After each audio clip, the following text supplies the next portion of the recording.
ഇത് എവിടെ പോയി കിടക്കിയ നാശം. മീര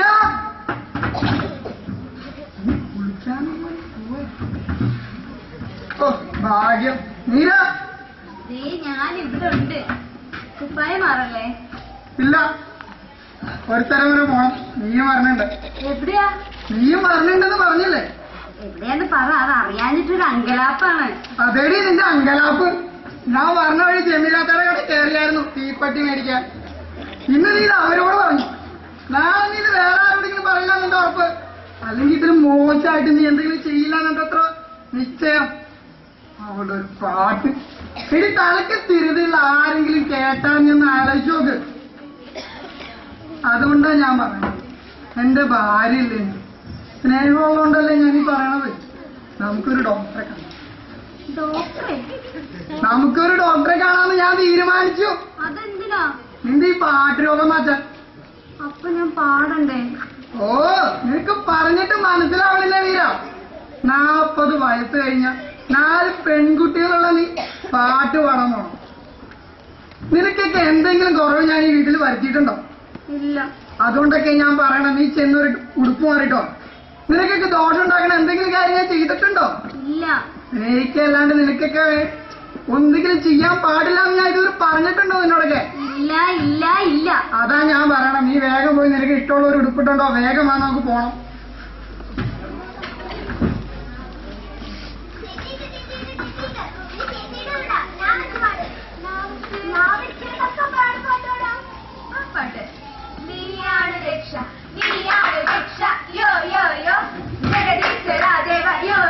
ഒന്ന് നിർത്തണ്ടേ, തള്ളയ്ക്കും ഭ്രാന്തതിന്റെ കൂടെ പിള്ളേരും കൂടെ തുടങ്ങിയേക്കാം. ശരി, അകത്ത് കയറി പോവാൻ. നീ അവിടെ കുട്ടികളായിട്ട് വർത്താനം പറഞ്ഞു കണ്ടോന്ന് പറഞ്ഞിട്ടുണ്ടോ? അച്ഛന്റെ കൂടെ അമ്മ ഒരു സ്ഥലം വരെ പോവാണേ. വരാൻ വൈകാണെങ്കിൽ ആ ബ്രെഡും പഴം എടുത്ത് കഴിച്ചേക്കട്ടാ.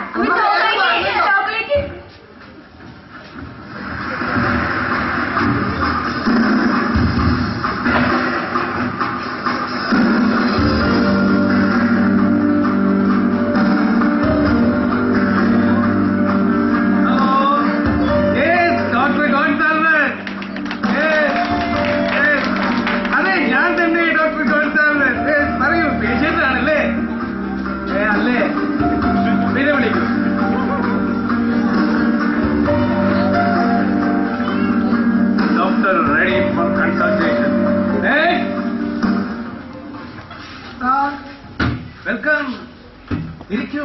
അത് ഡോക്ടറെ, എന്താ നിങ്ങളുടെ പ്രശ്നം? ഞാനിവിടെ ഭർത്താവാണ്. ഇതൊക്കെ ഇന്നലെ മുതൽ നല്ല സുഖമില്ല. അല്ലേ, ഇന്നലെ മുതൽ അല്ലേ? നിങ്ങളാണോ പേഷ്യന്റ്? അപ്പൊ നിങ്ങളാണ് പേഷ്യന്റ്. അല്ലേ ഡോക്ടർ, ഇവളാണ് പേഷ്യന്റ്, ഞാനിവളുടെ. നോ നോ നോ, ഇവർ പറയട്ടെ. എന്താണ് നിങ്ങളുടെ പേര്? മീര. പറയൂ.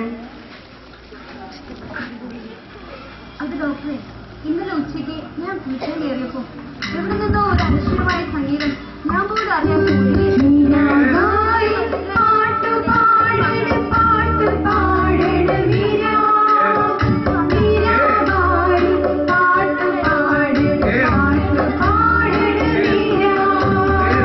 ഇപ്പൊ എനിക്ക് നന്നായി പാടാൻ കഴിയും. ഞാൻ ഡോക്ടർക്ക് വേണ്ടി പാട്ട് പാടി കേൾപ്പിക്കട്ടെ? ഞാൻ മരുന്ന് എഴുതി കഴിയും. ദിവസവും 2 ഗുളികകൾ. ഒന്ന് രാവിലെ ഭക്ഷണത്തിന് ശേഷം, ഒന്ന് ഉറങ്ങുന്നതിന് മുൻപ്. നിങ്ങളൊന്നും കൊണ്ട് വിഷമിക്കേണ്ട ആവശ്യമില്ല. മനസ്സിന് വിഷമമുണ്ടാക്കുന്ന ഒരു കാര്യവും ചിന്തിക്കരുത്, പ്രവർത്തിക്കരുത്. പിന്നെ ഒരു കാര്യം, കുളിക്കുമ്പോൾ പ്രത്യേകിച്ചൊരു കാര്യം ശ്രദ്ധിക്കണം. എന്താണ് ഡോക്ടർ?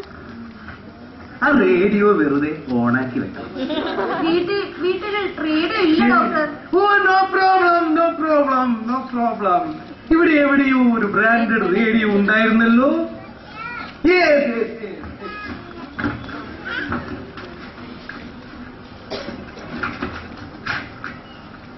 നിങ്ങൾ ധൈര്യമായിട്ട് പോയിക്കോളൂ. എന്തെങ്കിലും മനസ്സിന് അസ്വസ്ഥത തോന്നുന്നുണ്ടെങ്കിൽ എന്നെ വന്ന് കാണാൻ മടിക്കണ്ട. ധൈര്യമായിട്ട് പോയിക്കോളൂ. നിൽക്കൂ. ആ റേഡിയോയുടെ പണം കൂടി കൗണ്ടർ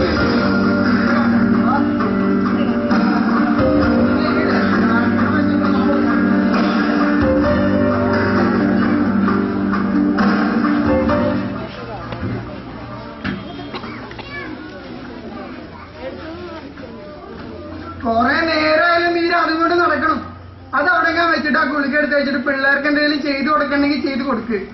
ഇത് പാടില്ല. അവിടെ ഒരു പാട്ട് എടി ആ കുളിക്കെടുത്ത് വെച്ചിട്ട് പിള്ളേർക്ക് എന്തെങ്കിലും ഉണ്ടാക്കി കൊടുക്കാം. ഇവിടെ എന്നെ പാമ്പന്നിനെ വെച്ചു. ബുക്ക് എടുത്തു. അമ്മയുടെ ബുക്ക് കണ്ടില്ല. അമ്മേനോട് കീറി. അമ്മേ വെച്ചിട്ടുള്ളൂ. എങ്ങനെ തളർന്നിരിക്കാൻ സാധിക്കുന്നത്? ഞാൻ തളർന്നു പോയാ എന്റെ കുഞ്ഞുങ്ങളുടെയും ഭർത്താവിന്റെയും കാര്യം പിന്നെ ആര് നോക്കും?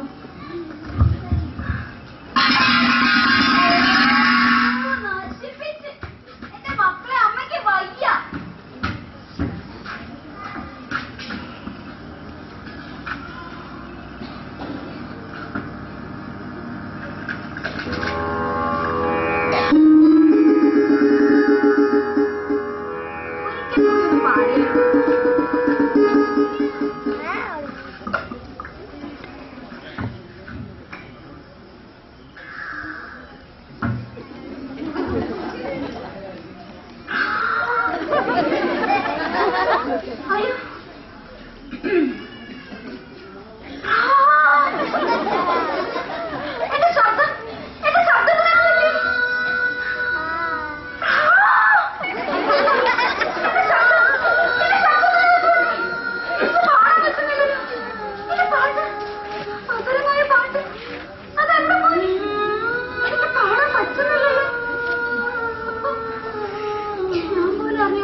ഇപ്പൊ എനിക്ക് പാടാൻ പറ്റുന്നില്ല.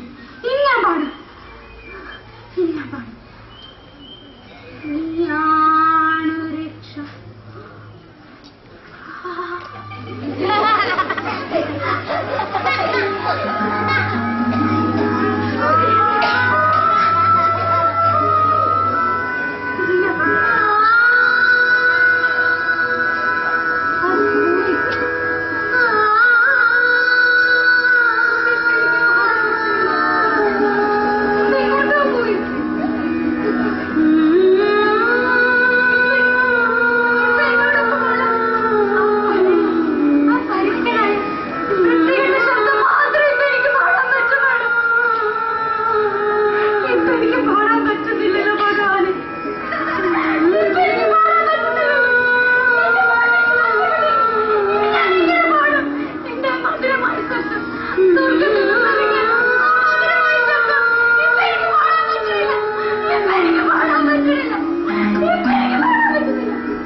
ജീവിതത്തിൽ വ്യത്യസ്തമായി എന്തെങ്കിലും ചെയ്യണമെന്ന് നിങ്ങൾക്കിപ്പോൾ തോന്നുന്നുണ്ടെങ്കിൽ അതിപ്പോൾ തന്നെ ചെയ്യണം.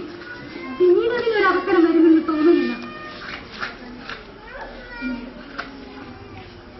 നിത്യമനുഭവം ശാന്തി പകരുന്ന സ്വാതന്ത്ര്യം. സാറാ, മോളിത് പാടണം. അമ്മയ്ക്ക് വേണ്ടി പാടണം.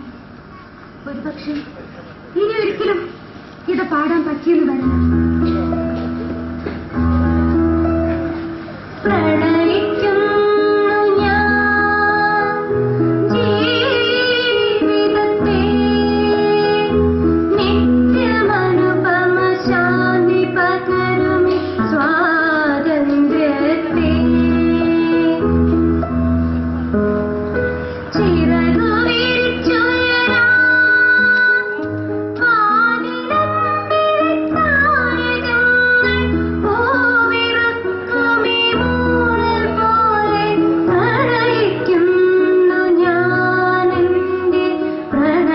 സുന്ദരഗാ